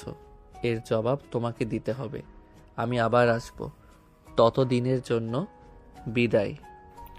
ঢাকা শহরে আসার পর ইমন নিজের পড়াশোনায় পুরোপুরি মন দেয়। তার বাবার ইচ্ছে অনুযায়ী এবং নিজের কঠোর পরিশ্রমে সে জাহাঙ্গীরনগর বিশ্ববিদ্যালয়ে ভর্তির সুযোগ পায়। নতুন পরিবেশ, নতুন বন্ধু এবং একটি নতুন জীবন তাকে ধীরে ধীরে পুরনো স্মৃতি ভুলিয়ে দেবে, এমনটাই আশা ছিল তার। কিন্তু মনের গভীরে নীলার জন্য রাখা জায়গাটাই তখনও শূন্য ছিল, যা অব্যক্ত যন্ত্রণার মতো মাঝে মাঝে উকি দিত। দীর্ঘ 1 বছরের হতাশা, অনুশোচনা আর অপূর্ণতার বোঝা নিয়ে ইমন পা রাখল তার নতুন বিশ্ববিদ্যালয়ে। প্রথম দিন ক্লাসরুমের পরিবেশ, স্নেহতের উষ্ণ অভ্যর্থনা, সব মিলিয়ে এক অন্যরকম উত্তেজনা কাজ করছিল তার মধ্যে। ক্লাস শেষ হলো, বিকেলে নরমালও তখন ক্যাম্পাসের গাছে ঢাকার রাস্তাগুলোর উপর পড়ছে। ইমন ব্যাগ গুছিয়ে নিয়ে মূল ভবন থেকে নিচে নামছিল, ক্লাসের সহপাঠীদের সাথে গল্প করতে করতে। সে যখন বটতলার দিকে যাচ্ছিল, ঠিক সেই সময় দূর থেকে ভেসে এলো একটি কণ্ঠস্বর। কথা নয়, সেই কণ্ঠস্বর ছিল একটি হাসির। সেই হাসি ঠিক যেন ঝর্ণার মতো উজ্জ্বল, কিন্তু তীক্ষ্ণতা কম। হাসিটা কানে আসতেই ইমনের সমস্ত শরীর মুহূর্তের জন্য থমকে গেল। 1 বছর ধরে যে আওয়াজটা সে শুধু কল্পনায় শুনেছে, যে হাসির জন্য সে পাগলের মতো অপেক্ষা করেছে, সেই হাসি। ইমন নিজেকে স্থির রাখতে পারল না। তার সহপাঠীদের সাথে কথা বলতে বলতেই সে হাসির উৎস খুঁজতে শুরু করলো। বুকের ভেতরটা তীব্র গতিতে ধড়ফড় করছিল। সে হাসির শব্দ অনুসরণ করে দ্রুত হেঁটে গেল। এগিয়ে গেল। সে দেখল জাহাঙ্গীরনগর বিশ্ববিদ্যালয়ের প্রশস্ত সবুজ ক্যাম্পাসের দক্ষিণ দিকে নতুন প্রশাসনিক ভবনে কিছুটা আড়ালে পুরনো আম গাছটা নিচে কয়েকজন ছেলে মেয়ে গোল হয়ে দাঁড়িয়ে গল্প করছে। তাদের মধ্যে একটি ছেলে আর একটি মেয়ে নিজেদের মধ্যে খুবই ঘনিষ্ঠভাবে হেসে হেসে কথা বলছে। ইমন তাদের দিকে আরো ভালোভাবে তাকাতেই তার চোখের সামনে ভেসে উঠল সেই বহুদিনের চেনা মুখটি, যার হাসি একসময় তার জীবনে বিরক্তি এনেছিল, আর এখন 1 বছর ধরে তার মনকে করেছে অশান্ত। হ্যাঁ, সে নীলা। 1 বছর আগের নীলা চেয়ে এখন তাকে আরো পরিণত লাগছে। মাথায় লম্বা চুলগুলো খোলা, পরনে জিন্স আর একটি সাধারণ টপস। সেই একই ঝলমলে চোখ, একই ঠোঁটের কোণে হাসি। নীলা তখন মনোযোগ দিয়ে সামনে দাঁড়িয়ে থাকা একটি ছেলের সাথে কথা বলছিল। ছেলেটিও নীলার দিকে গভীর আগ্রহ নিয়ে হেসে হেসে কথা বলছিল। তাদের দুজনের ঘনিষ্ঠতা দেখে যে কারোরই মনে হবে তার খুব ভালো বন্ধু, অথবা তার চেয়েও বেশি কিছু। ইমনের পা যেন মাটিতে গেঁথে গেল, সে নড়তে পারছিল না। 1 বছর ধরে যে আবেগ, যে অপেক্ষা, যে অনুশোচনা সে বয়ে বেরিয়েছে, তা যেন মুহূর্তেই ভেঙে চুরমার হয়ে গেল। নীলাকে দেখে তার প্রথম যে অনুভূতিটা হলো, সেটা হলো আনন্দ। এতদিনের খোঁজ শেষ হলো, কিন্তু পরক্ষণে সেই ছেলেটির সাথে নীলার ঘনিষ্ঠতা দেখে তার মনে তীব্র ঈর্ষা আর হতাশা জেগে উঠল। নীলা আপু, তুমি এখানেই ছিলে, এই ক্যাম্পাসে? 1 বছর ধরে তুমি আমাকে এত কষ্ট দিলে, আর তুমি এখানে হাসি খুশি জীবন কাটাচ্ছিলে। ইমন কিছুটা আড়াল থেকে তাদের লক্ষ্য করতে থাকলো। নীলা হাসছে, ছেলেটির কথা শুনে মাথা দুলিয়ে সম্মতি জানাচ্ছে। ইমনে মনে পড়ল, সে যখন রাগ করে কথা বলতো, নীলাও এভাবে মাথা দুলিয়ে তার দিকে তাকিয়ে থাকতো, কিন্তু সেই চোখের দৃষ্টি ছিল অন্যরকম। আর এখনকার নীলার চোখের যেন অন্যরকম ঔজ্জ্বল্য। ইমনের পুরনো রাগ আর অভিমান, যা 1 বছর ধরে অনুশোচনা নিচে চাপা পড়েছিল, তা আবার মাথা চাড়া দিয়ে উঠল। সে ভাবল, যে মেয়ে তাকে এত সহজে ভুলে গিয়ে নতুন জীবনে এত হাসি খুশি থাকতে পারে, তার কাছে ক্ষমা চাওয়া বা ভালোবাসা স্বীকার করার কি দরকার। হঠাৎ নীলা হাসতে হাসতে মাথা ঘুরিয়ে ইমনে দাঁড়িয়ে থাকার দিকে, ক্যাম্পাসের রাস্তাটার দিকে তাকালো। দুজনে চোখাচোখি হয়ে গেল। নীলা মুহূর্তের জন্য স্থির হয়ে গেল। তার মুখের হাসিটা পলকে মিলিয়ে গেল। ইমনকে এখানে দেখতে পাবে হয়তো সে কল্পনা করেনি। 1 বছর ধরে সেও ইমনের কাছ থেকে নিজেকে দূরে সরিয়ে রেখেছিল। ইমন আর অপেক্ষা করল না। চোখে চোখ পড়তে তার ভেতরে জমে থাকা রাগ তাকে তীব্রভাবে গ্রাস করল। সে সোজা নীলার দিকে না গিয়ে দ্রুত পায়ে অন্য রাস্তা ধরে হাঁটা শুরু করলো। সে এখন নীলার মুখোমুখি হতে চাইছিল না। তার এই ফিরে আসা বা নতুন জীবনে তার উপস্থিতি কোনোভাবে সে মেনে নিতে পারছিল না। নীলা তখনও সেখানে দাঁড়িয়ে, তার মুখে কোনো কথা নেই। ইমনে দ্রুত চলে যাওয়া দেখছিল সে, যেন সেই একই বছর আগের ঘটনার পর ইমন নয়। নীলাই নিজেকে গুটিয়ে নিল। ইমন হাঁটছিল, কিন্তু তার কানে তখনও নীলার হাসি রেশ আর ছেলেটির সাথে তার কথোপকথনের টুকরো কথাগুলো শুনতে পাচ্ছিল। আর না, আমি আর ওর জন্য অপেক্ষা করব না। ও আমাকে ছাড়া ভালো আছে, আমিও ওকে ভুলে গিয়ে নতুন জীবন শুরু করব। এই ইউনিভার্সিটিতে আমরা সহপাঠী হতে পারি, কিন্তু আমাদের মধ্যে দূরত্বটা 1 বছর আগের চেয়েও অনেক বেশি থাকবে। সেই প্রথম সাক্ষাতের পর প্রায় 1 সপ্তাহ কেটে গেল। ইমন নিজের জেদ অটল রইল, নীলাকে এড়িয়ে চলবে। কিন্তু জাহাঙ্গীরনগর বিশ্ববিদ্যালয়ের ক্যাম্পাসে নীলার উপস্থিতি এড়িয়ে যাওয়া অসম্ভব ছিল। নীলা ইমনের থেকে 1 বছরের সিনিয়র। একই ডিপার্টমেন্টে না হলেও ক্যাম্পাসের প্রায় প্রতিটি গুরুত্বপূর্ণ স্থানে তাদের দেখা হতো। আর সেই প্রতিটি দেখাতেই ইমনের চোখ বারবার দেখত নীলাকে, এবং বেশিরভাগ সময় নীলাকে দেখা যেত সেই অচেনা ছেলেটির সঙ্গে। ছেলেটি হয়তো নীলার বন্ধু বা সহপাঠী, কিন্তু তাদের ঘনিষ্ঠতা ইমনের মনে তীব্র ঈর্ষা জাগাতো। তাদের হাসি, একসাথে হেঁটে যাওয়া, ক্যাফেটেরিয়ায় পাশাপাশি বসে গল্প করা, সবকিছুই ইমনের মনে গভীরে থাকা ভালোবাসাকে অনুশোচনা থেকে তীব্র অধিকারে বদলে দিচ্ছিল। ইমন ভেবেছিল সে নীলাকে ভুলে যাবে, কিন্তু প্রতিদিন নীলাকে অন্য কারোর সাথে হাসতে দেখে তার পক্ষে শান্ত থাকা অসম্ভব হয়ে পড়ল। তার মনে হলো যে কষ্ট সে 1 বছর ধরে বয়ে বেরিয়েছে, নীলা তাকে সেই কষ্টের কোনো মূল্যই দেয়নি। উল্টো সে নতুন করে জীবন শুরু করে নিয়েছে। একদিন দুপুরবেলা ইমনের ক্লাসের বিরতি চলছিল। সে করিডোরে দাঁড়িয়েছিল। ঠিক তখনই দেখল নীলা তার কিছু বন্ধু নিয়ে হেঁটে আসছে, এবং তাদের মধ্যে সেই ছেলেটিও ছিল। নীলা হাসতে হাসতে ছেলেটির দিকে ঝুঁকি কিছু একটা বলল, আর ছেলেটি নীলার কাঁধে আলতো করে চাপড় মেরে হেসে উঠল। এই দৃশ্য দেখে ইমনের সমস্ত ধৈর্যের বাঁধ ভেঙে গেল। তার মনে হলো 1 বছর ধরে সে যাকে ভালোবেসে অস্বীকার করেছিল, সে যে ভালোবাসাকে অস্বীকার করছিল, আজ সেটা যেন তার সমস্ত যুক্তিকে ছাপিয়ে যাচ্ছে। সে আর সহ্য করতে পারল না। নীলা তার ক্লাসরুমের দিকে যাচ্ছিল। ইমন দ্রুত পায়ে এগিয়ে গেল। কোনো কিছু না ভেবে সে নীলার কাছে পৌঁছালো এবং প্রচন্ড শক্তিতে নীলার হাত চেপে ধরল। চলো আমার সাথে। নীলা প্রথমে চমকে গেল। তার বন্ধুরা, এমনকি সেই ছেলেটিও অবাক হয়ে ইমনের দিকে তাকালো। নীলা প্রথমে ভয় পেয়েছিল, এমনভাবে কেউ তার হাত ধরে টানতে পারে, কিন্তু হাতে সেই পরিচিত উষ্ণ স্পর্শটি অনুভব করতেই তার হৃদস্পন্দন বেড়ে গেল। এই স্পর্শে সে অনেকদিন মিস করেছে। সে আর কোনো প্রতিরোধ করল না। এমন প্রায় টেনে হিসড়ে নীলাকে করিডোরের পাশে থাকা একটি ফাঁকা ক্লাসরুমে ঢুকিয়ে দিল এবং দ্রুত দরজাটা বন্ধ করে দিল। তার চোখে তখন শুধু রাগ আর ঈর্ষার আগুন। এটা কি করলি ইমন? তুই হঠাৎ আমার হাত ধরলি কেন? আর এইভাবে টেনে আনলি কেন? তোর সাহস হয় কি করে? চুপ, একটাও কথা বলবি না। 1 বছর ধরে আমি পাগলের মতো তোকে খুঁজেছি। কেন চলে গিয়েছিলি? কোথায় ছিলি তুই? আর এই ছেলেটা কে? তুই আমার হাত ধরলি কেন? তোর কি অধিকার আছে আমার গায়ে হাত দেওয়ার? আর তুই কে আমাকে জিজ্ঞেস করার? ওই ছেলেটা কে? আমি অধিকারের কথা জিজ্ঞেস করছি না, আমি জিজ্ঞেস করছি ও কে। তোকে দেখলে ওকে কেন তোর পাশে দেখতে পাই? ও আমার বয়ফ্রেন্ড, আর আমরা খুব ভালো আছি। তাতে তোর কি? তাতে তুই তো চেয়েছিলি আমি যেন তোর আশেপাশে না থাকি, ভুলে গেছিস? বয়ফ্রেন্ড শব্দটি ইমনের কানে যেন বোমার মতো ফাটল। তার হাত শক্ত হয়ে গেল। নীলার কাঁধে তার আঙ্গুল বসে গেল। তুই মিথ্যা বলছিস?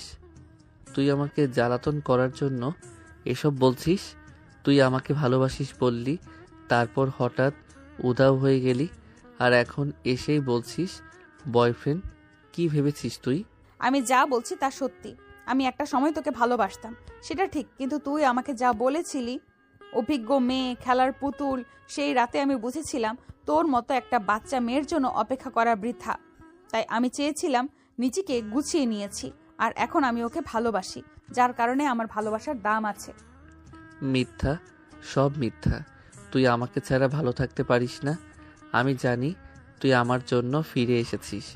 তুই শুধু আমাকে কষ্ট দেওয়ার জন্য এসব করছিস। তুই কেন এমন করলি? কেন আমাকে এতটা কষ্ট দিলি? তুই কি জানিস আমি প্রতিদিন তোর জন্য কত কষ্ট পেয়েছি, তোকে খুঁজেছি। কেন কষ্ট পাবি? তুই তো আমাকে ঘৃণা করতি। আমি দূরে গেলে তোর মুক্তি পাওয়ার কথা, আর তুই আমার খোঁজ খবর নিতেও আসতি না। যদি তোর বিবেকে দংশন হতো। হ্যাঁ, বিবেকের দংশন হয়েছে, আর আমি বুঝেছি আমি ভুল ছিলাম। আমি শুধু ভুল ছিলাম না নীলা আপু, আমি তোমাকে ভালোবাসি। আমি তোমাকে প্রচণ্ড ভালোবাসি। আমি তোমার কাছে ক্ষমা চাইতে চেয়েছিলাম, কিন্তু তুমি কেন আমাকে সুযোগ দিলে না? কেন এত সহজে অন্য একজনের সাথে জড়িয়ে গেলে? ভালোবাসিস? আজ বলছিস ভালোবাসিস? যেদিন ভালোবাসার কথা শোনার দরকার ছিল সেদিন তুই আমাকে অপমান করেছিলি। এখন আমার নতুন জীবন শুরু হয়েছে আর তুই এসে বলছিস ভালোবাসিস? তোর হাতে আমার কোনো অধিকার নেই। তুই আমার হাত ছাড়। আমি ছাড়বো না। তুই আমাকে ছেড়ে চলে যেতে পারিস না। তুই কেন অন্য কারোর সাথে সম্পর্কে জড়ালি? আমার জন্য অপেক্ষা করতে পারতিস না? আমি কেন তোর জন্য অপেক্ষা করব? তুই আমার জীবনে কি? তোর তো সেই অধিকার নেই। আমার অধিকার আছে। আমি তোমাকে ভালোবাসি। আমি তোমাকে একা থাকতে দেব না। আমি তোমাকে আর কারো হতে দেব না। ইমনের কথাগুলো তখন আর স্বাভাবিক ছিল না। সেখানে তীব্র রাগ, 1 বছর ধরে জমে থাকা হতাশা এবং ভালোবাসার এক অদ্ভুত অধিকারবোধ জমে গিয়েছিল। নীলা ইমনের এমন উন্মত্ততা দেখে ভয় পাচ্ছিল, কিন্তু তার মনে এক অদ্ভুত প্রশান্তিও আসছিল। অবশেষে ইমন তার ভালোবাসার কথা স্বীকার করেছে। তবে ইমনের এই জোর করা অধিকার সে সহজে মেনে নিতে পারল না। ফাঁকা ক্লাসরুমে ইমনের সেই জোরপূর্বক অধিকারবোধ এবং ভালোবাসা স্বীকার করার পর নীলা নিজেকে শক্ত রাখল। নীলার মনে যে তীব্র কষ্ট ও অভিমান জমেছিল তা এত সহজে মিটে যাওয়া নয়। ইমন তার ভালোবাসা স্বীকার করেছে শুনে নীলার কিছুটা ভালো লাগলো। 1 বছর ধরে বয়ে বেড়ানো অপমানের জবাব সে সহজে দেবে না বলে মন স্থির করল। তুমি ভালোবাসো? তোমার ভালোবাসার প্রমাণ তো আমি 1 বছর আগেই পেয়ে গেছি। তুমি আমার উপর যে অধিকার দেখাচ্ছ সেটা তোমার রাগ, ভালোবাসা নয়। আর তোমার মতো একজন মানুষের জন্য আমি আর অপেক্ষা করতে চাই না। আমি তোমার জন্য আমার কোনো জায়গা নেই। তুমি আমার পথ থেকে সরে যাও। নীলা কোনো দিকে না তাকিয়ে দ্রুত ক্লাস থেকে বেরিয়ে গেল। ইমন সেখানে স্থির হয়ে দাঁড়িয়ে রইল। তার শরীরের সমস্ত শক্তি যেন নিংড়ে নেওয়া হয়েছে। সে বুঝতে পারল নীলার আঘাত কতটা গভীর ছিল। সেই দিনের পর থেকে নীলার আচরণে এলো এক কঠিন পরিবর্তন। সে সচেতনভাবে ইমনকে এড়িয়ে যেতে শুরু করলো। ইমন প্রতিদিন ক্যাম্পাসের নীলাকে খুঁজে বেড়াতো, ক্ষমা চাইতো, বোঝাতে চাইতো সে তাকে সত্যি ভালোবাসে। কিন্তু নীলা যেন অদৃশ্য প্রাচীর তুলে দিল তাদের মাঝে। যখনই ইমনের সাথে নীলা দেখা হতো, নীলা সঙ্গে সঙ্গে মুখ ঘুরিয়ে নিত অথবা দ্রুত অন্যদিকে চলে যেত। কোনো কারণে কথা বলার প্রয়োজন হলেও সে সংক্ষিপ্ত উত্তর দিত এবং চোখে চোখ মেলাতো না। আর সেই প্রশ্নটি নীলার তথাকথিত বয়ফ্রেন্ড প্রায়শই নীলার আশেপাশে থাকতো, যা ইমনের কষ্টটা আরো বাড়িয়ে তুলত। একদিন ইমন ক্যাফেটেরিয়ায় নীলাকে একা দেখে তার কাছে গেল। নীলা আপু, একটু শুনুন প্লিজ। আমার এখন কোনো কথা বলার সময় নেই, আর আপনার সাথে আমার কোনো কথা নেই। প্লিজ আমার কথাগুলো শুনুন। আমি জানি আমি সেদিন খুব খারাপ ব্যবহার করেছিলাম। আমি আপনার কাছে ক্ষমা চাইছি। আমার রাগের মাথায় বলা কথাগুলোর জন্য আমি সত্যি অনুতপ্ত। অনুতপ্ততা আপনার ব্যক্তিগত বিষয়। আমার কাছে আপনার কোনো ক্ষমা চাওয়ার প্রয়োজন নেই, কারণ আপনি আমার জীবনে আর কোনো গুরুত্বপূর্ণ ব্যক্তি নন। আপনি আপনার নতুন জীবনে মন দিন। আমি ভালো আছি। আপনি কেন বুঝতে পারছেন না? আমি আপনাকে ভালোবাসি। আমি 1 বছর ধরে আপনার জন্য ছটফট করেছি। আপনি এভাবে আমাকে ইগনোর করবেন না। আমার সত্যিই কষ্ট হচ্ছে। আপনার কষ্ট হচ্ছে? এই কষ্টের কিছুটা অংশ তো আমি 1 বছর ধরে অনুভব করেছি। কষ্টটা কেমন সেটা এবার আপনিও উপলব্ধি করুন। সেদিন আপনি আমার অনুভূতিটাকে নাটক বলেছিলেন। আজ আপনিও না হয় আপনার ভালোবাসার নাটকের ফল ভোগ করুন। নীলা উঠে দাঁড়ালো।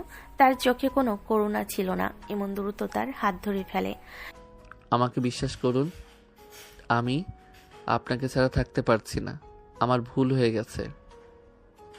আমি কোনো দিন আর এমন ভুল করব না।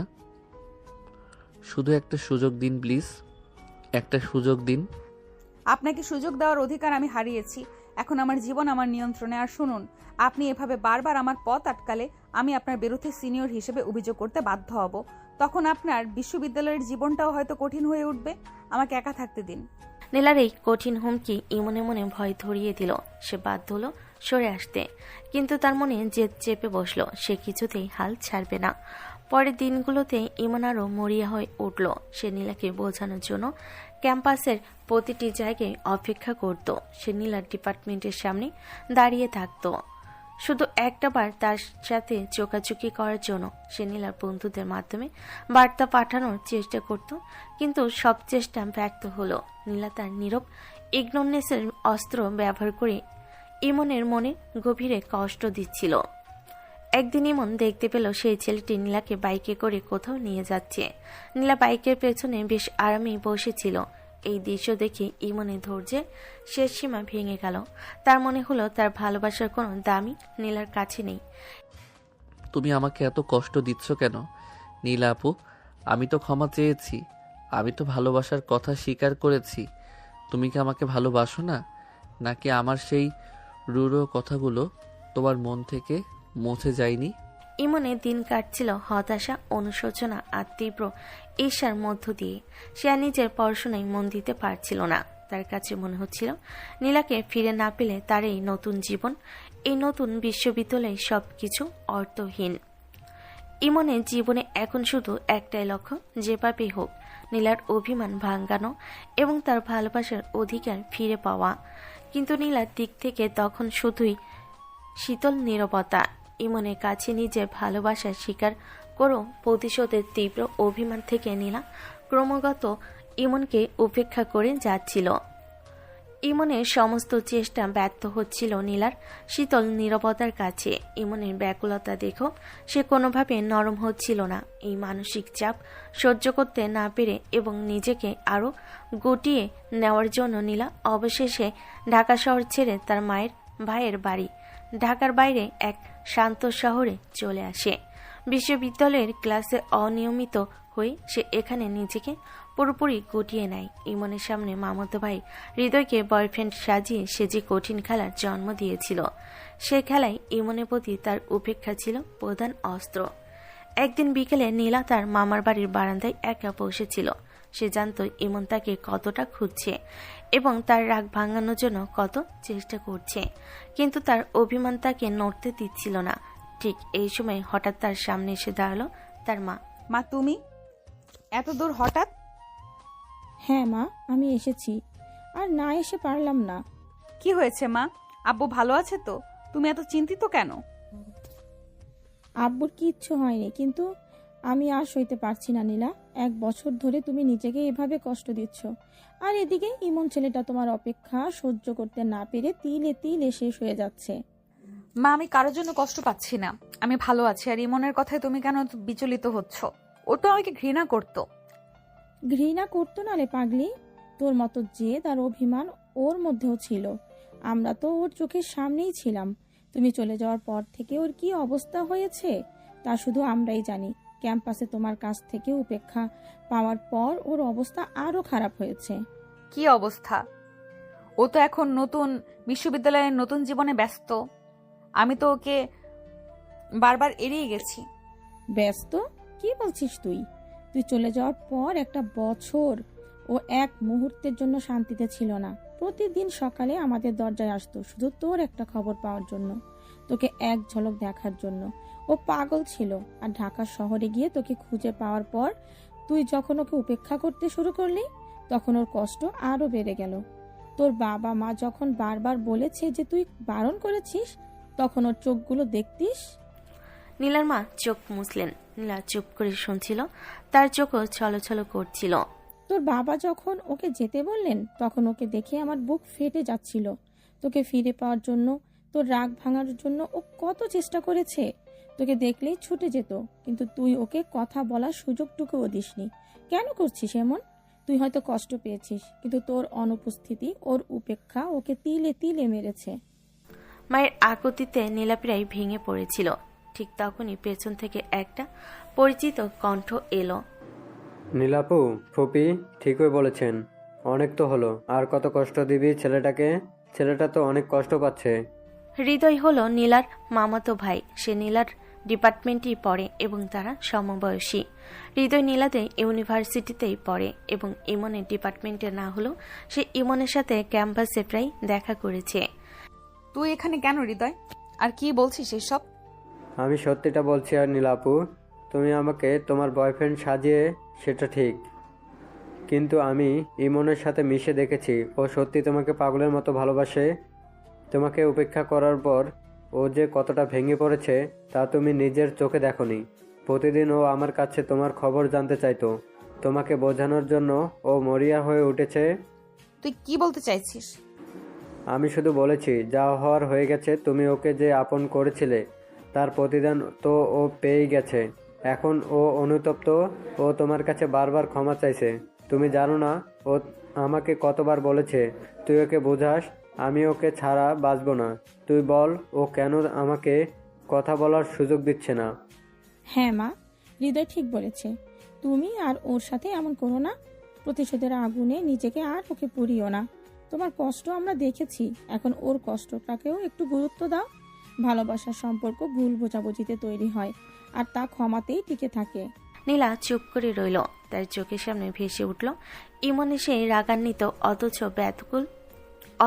ব্যাকুল মুখটা, যা সে প্রতিদিন উপেক্ষা করত। তার 1 বছরের প্রতিশোধের দেওয়াল আজ ভেঙে পড়ল। তোমরা দুজনেই চাও আমি ওকে ক্ষমা করে দেই? আমরা চাই তোমরা সুখে থাকো। আমরা চাই তুমি তোমার ভালোবাসা ফিরে পাও, আর ইমনও শান্তি পাক।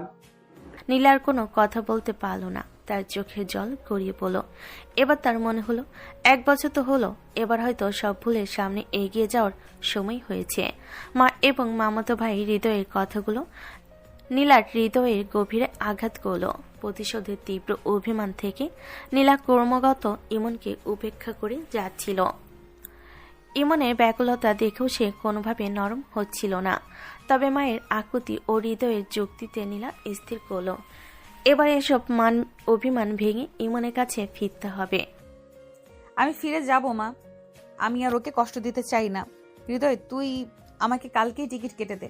এটাই তো চাইছিলাম আপু। চল, কাল সকালেই আমরা রওনা দিব। পরের দিন সকালেই নীলা তার মা এবং হৃদয়ের সাথে ঢাকায় ফিরল।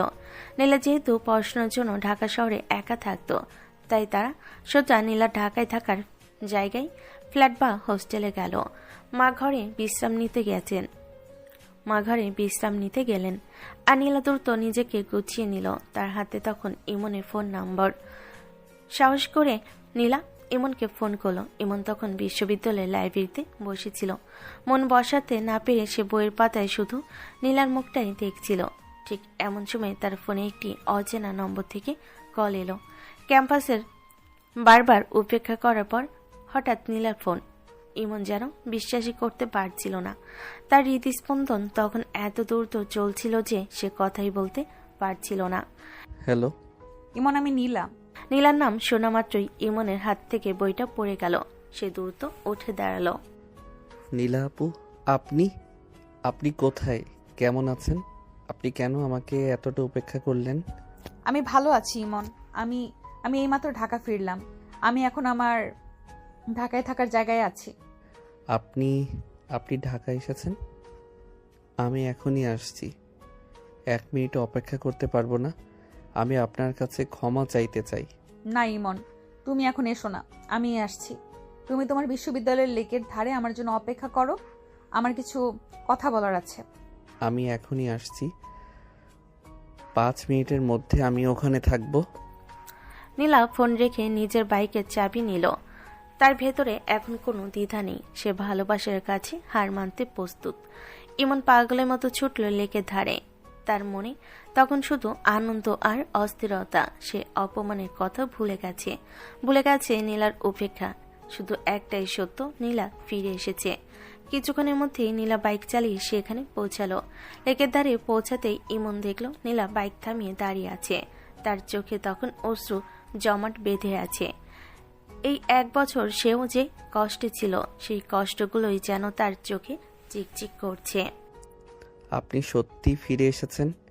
আপনি কোথায় ছিলেন? আপনি কেন আমাকে এতটা শাস্তি দিলেন? আপনি কি জানেন আমি এই 1 বছর কিভাবে কাটিয়েছি? আমি প্রতিদিন আপনার কাছে ক্ষমা চাওয়ার জন্য মরেছি। আমি জানি ইমন, আমি সব কিছু জানি। তুমি আমাকে যে কষ্ট দিয়েছিলে তার চেয়ে বেশি কষ্ট তুমি পেয়েছো। আর আমি তোমাকে যে উপেক্ষা করেছি তা ছিল আমার অভিমান আর আঘাতের প্রতিচ্ছবি। আমি সেই রাতে তোমার কথাগুলো কোনোভাবেই মেনে নিতে পারিনি, কিন্তু এখন আমার আর কোনো কথা শুনতে হবে না। আমার ভুল হয়ে গেছে। আমি সেই রাতে তোমাকে যা বলেছি তার জন্য আমি সারা জীবন অনুতপ্ত থাকব। আপনি প্লিজ আমাকে ক্ষমা করে দিন। আমি আপনাকে ভালোবাসি নীলা আপু, প্রচণ্ড ভালোবাসি। আপনি আর দূরে থেকো না। আমি তোমাকে আগেই ক্ষমা করে দিয়েছি ইমন, কারণ আমিও তোমাকে ভালোবাসি। আমি জানি তোমার ভালোবাসা সত্যি, আর তুমি আমার কাছে একটা জিনিস জানতে চেয়েছিলে। কি কি জানতে চেয়েছিলাম? হৃদয় হৃদয় আমার বয়ফ্রেন্ড নয়, সে আমার মামাতো ভাই। আমাদের মধ্যে কোনো সম্পর্ক নেই। সে শুধু আমার দেখাশোনার জন্য জাহাঙ্গীরনগর বিশ্ববিদ্যালয়ে পড়ে। তুমি সেদিন যা দেখেছিলে তা ছিল আমার সেই প্রতিশোধের খেলার অংশ। আমি চেয়েছিলাম তুমিও যেন সেই ঈর্ষার আগুনে অনুভব করো। নীলার কথা শুনে ইমনে বুকের উপর থেকে যেন বিশাল পাথর নেমে গেল। তার চোখ জলে ভরে গেল। তবে এই জল ছিল আনন্দের। সে আর দেরি করল না। নীলাকে আলতো করে জড়িয়ে ধরে তার সমস্ত ভালোবাসা উজাড় করে দিল। আপনি আর কোনোদিন আমাকে ছেড়ে যাবেন না নীলা আপু, কোনোদিন না। আর তুমিও কোনোদিন আমাকে অসম্মান করবে না ইমন।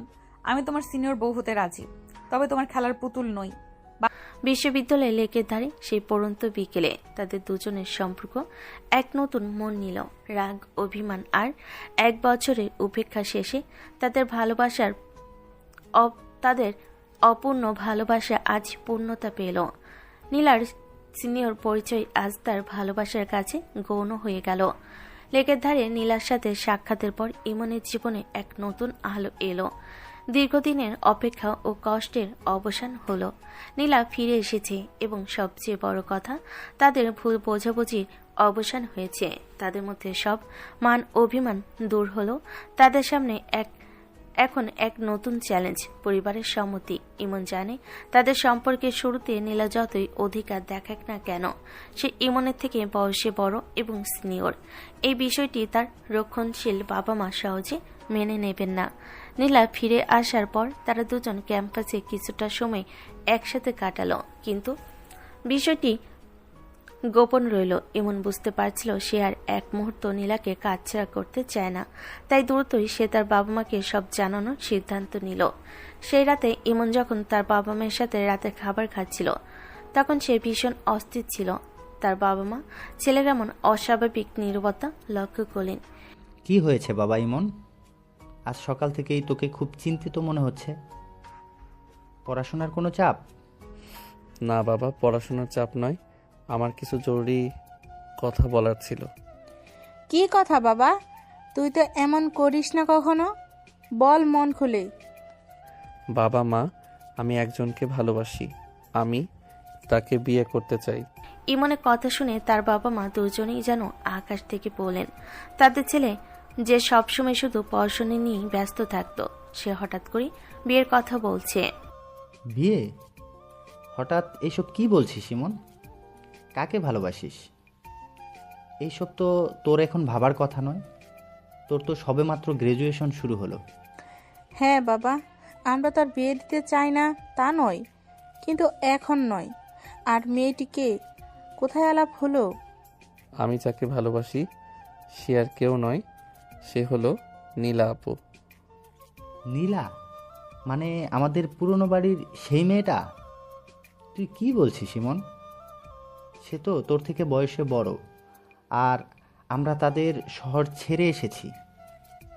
তুই তার সাথে কেন যোগাযোগ করলি? বাবা মা, প্লিজ তোমরা ভুল বুঝো না। আমি জানি সে আমার থেকে বড়, কিন্তু আমি তাকে ছাড়া থাকতে পারবো না। আপনারা জানেন না গত 1 বছর আমি কি কষ্টে ছিলাম। আপনারা যখন আমাদের শহর ছেড়ে চলে এলেন তখন আমি তার কাছে ক্ষমা চাওয়ার সুযোগও পাইনি। এই কি করছিস বাবা? এভাবে কেন কাঁদছিস? ওঠ। আমি আপনাদের কথা রাখতে পারিনি মা। আমি তাকে অপমান করে এসেছি, আর তার ফলস্বরূপ সে আমাকে ছেড়ে চলে গিয়েছিল। আমি ভেবেছিলাম সে হয়তো আমার জীবনে আর ফিরবে না। আপনারা জানেন না তাকে না দেখে আমি কতটা ছটফট করেছি। এখন যখন সে ফিরে এসেছে আর সেও আমাকে ভালোবাসে, আপনারা প্লিজ আমাকে তার থেকে দূরে সরিয়ে দেবেন না। ছেলের এমন আকুতি দেখে ইমনের বাবা মা দুজনেই হতবাক। তারা বুঝতে পারলেন তাদের ছেলের ভালোবাসাটা সাধারণ আকর্ষণ নয়, বরং তা গভীর আবেগে ভরা। গত 1 বছরে তারা ইমনের কষ্ট দেখলেও তার কারণটা জানতেন না। শান্ত হ বাবা, আমরা জানতাম না তুই এত কষ্ট পাচ্ছিস। আমাদের কাছে তোর সুখটাই সবার আগে। কিন্তু নীলা তো তোর থেকে সিনিয়র, এই সমাজ কি বলবে? সমাজ যাই বলুক মা, ভালোবাসার কাছে বয়সের কোনো দাম নেই। আর সে আমার জীবন সঙ্গিনী হলে আমি নিজেই তাকে পৃথিবীর সেরা সম্মান দেব। প্লিজ বাবা, আপনারা নীলার বাবা মায়ের সঙ্গে কথা বলুন। আমি তাকে চাই। ওঠ বাবা, এভাবে কেঁদো না। তুমি এমন কান্নাকাটি করলে আমরা কি করে স্থির থাকব? ঠিক আছে, যদি মেয়েটা সত্যি তোকে এত ভালোবাসে আর তুইও তাকে ছাড়া থাকতে না পারিস, তবে আমরা এই বিষয়ে আলোচনা করব। আমরা নীলার বাবা মার সাথে কথা বলবো, যারা আমাদের পুরনো বাড়ির মালিক ছিলেন। হ্যাঁ বাবা, আমরা তাদের সঙ্গে যোগাযোগ করব। তারা কি বলে শুনি। আমরা জানি তারা ভালো মানুষ, তবে তাদের মেয়ের জন্য হয়তো তারা অন্য কিছু ভেবে রেখেছেন। ধন্যবাদ বাবা, ধন্যবাদ মা। আপনারা আমার সবচেয়ে বড় শক্তি। আপনারা পাশে থাকলে সব ঠিক হয়ে যাবে। ইমনের বাবা মা শেষমেশ ছেলের তীব্র ভালোবাসার কাছে হার মানলেন। তার ছেলেকে সান্ত্বনা দিলেন এবং আশ্বাস দিলেন যে তারা এই সম্পর্কের বিষয়ে নীলার বাবা মায়ের সাথে কথা বলবেন। ইমনের মন থেকে বিশাল একটি ভার নেমে গেল। এখন শুধু অপেক্ষা নীলার বাবা মায়ের সম্মতি। ইমনের বাবা মায়ের সম্মতির পর সব থেকে কঠিন ধাপ ছিল নীলার বাবা মায়ের সম্মতি আদায় করা।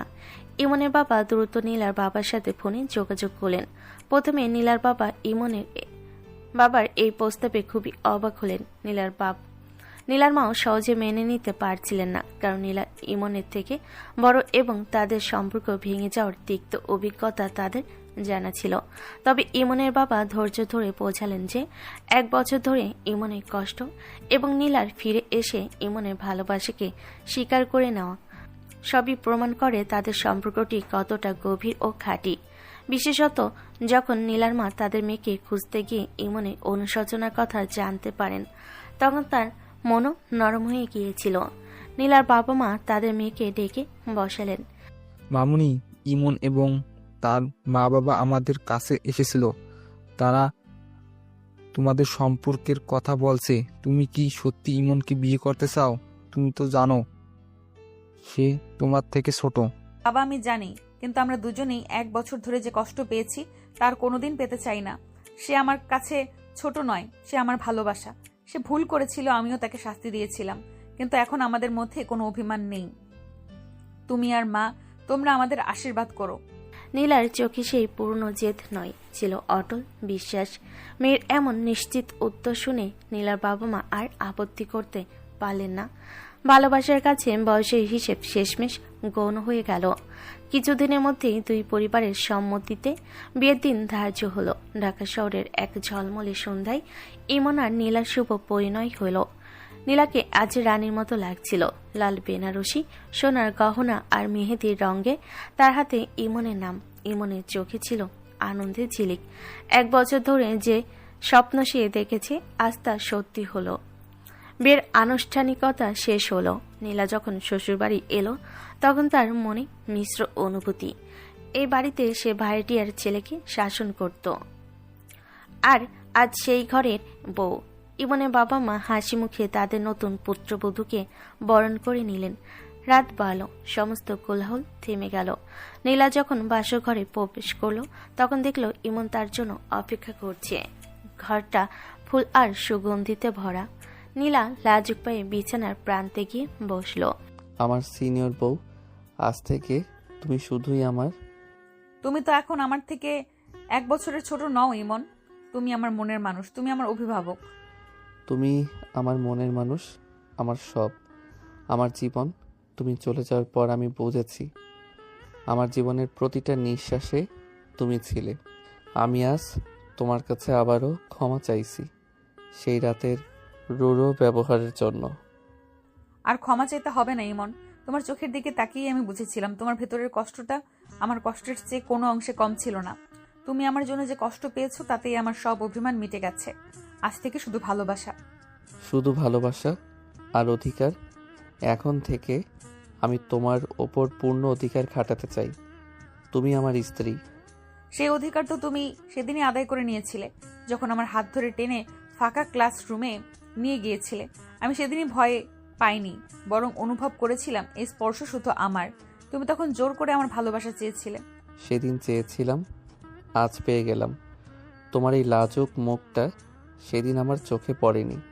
জানো নীলা, তোমার ওই হাসিটা যখন অন্য কারোর সাথে দেখতাম তখন আমার বুকটা জ্বলে যেত। ঈর্ষায় আমি পাগল হয়ে যেতাম। তোমাকে ছাড়া আমার আর কিছু ভালো লাগতো